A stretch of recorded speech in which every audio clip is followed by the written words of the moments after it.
नमस्कार मित्रों, मैं अंकित आपका स्वागत करता हूं अपनी YouTube चैनल पर। मित्रों, हर रोज़ की तरह आज मैं फिर प्रश्नों की श्रृंखला लेकर प्रस्तुत हूं।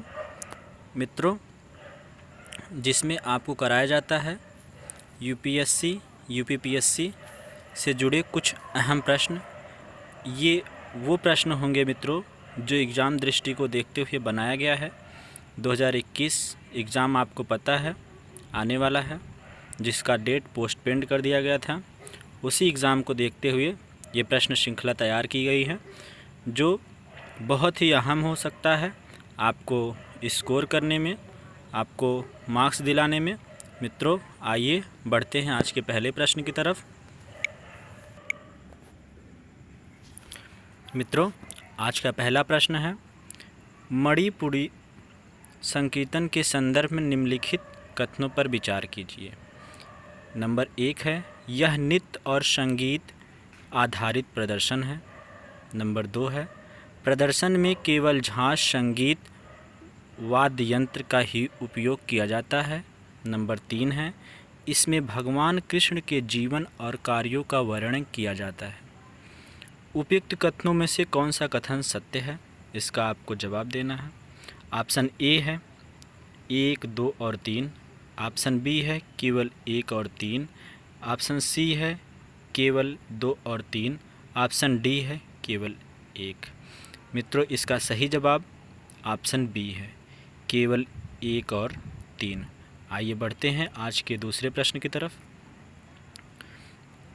भारत के निम्नलिखित में से किस क्षेत्र में आपको प्राकृतिक पर्यावरण में क्लाउडेड लेपर्ड के दिखाई देने की सबसे अधिक संभावना है?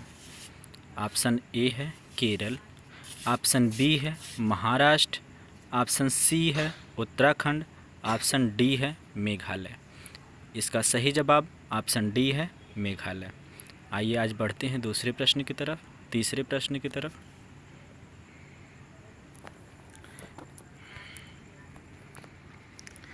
जैव ईंधन सिन गैस के संदर्भ में निम्नलिखित कथनों पर विचार कीजिए।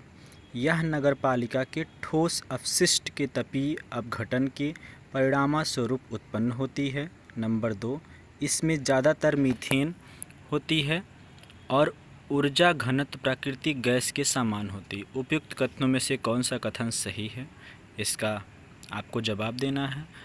ऑप्शन ए है केवल 1। ऑप्शन बी है केवल 2। ऑप्शन सी है 1 और 2 दोनों। ऑप्शन डी है ना तो 1 और ना ही 2। मित्रों, इसका सही जवाब केवल 1।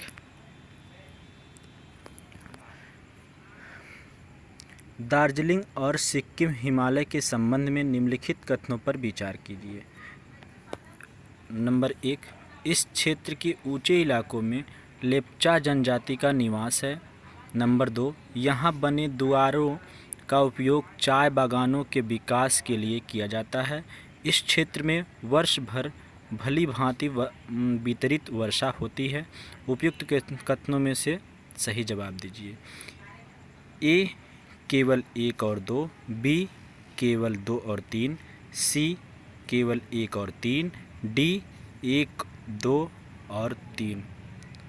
आपको इसका सही जवाब देना है मित्रों। इसका सही जवाब ऑप्शन डी है, 1, 2 और 3।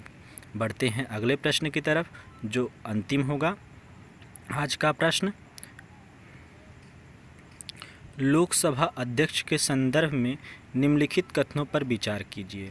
वह लोकसभा तथा इसके सदस्यों के अधिकारों एवं विशेषाधिकारों का संरक्षक होता है।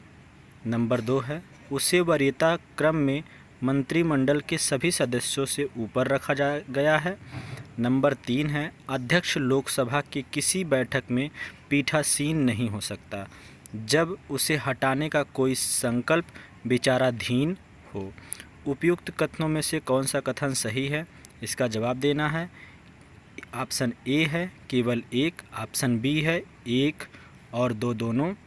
ऑप्शन सी है 2 और 3। ऑप्शन डी है केवल 1 और 3। इसका सही जवाब केवल 1 और 3 दोनों। मित्रों, आपको फिर मिलेंगे कल अगले प्रश्न श्रृंखला के साथ। हर रोज़ की तरह आज का 5 प्रश्न पूरा हुआ। कल मिलेंगे नए प्रश्न श्रृंखला के साथ। धन्यवाद।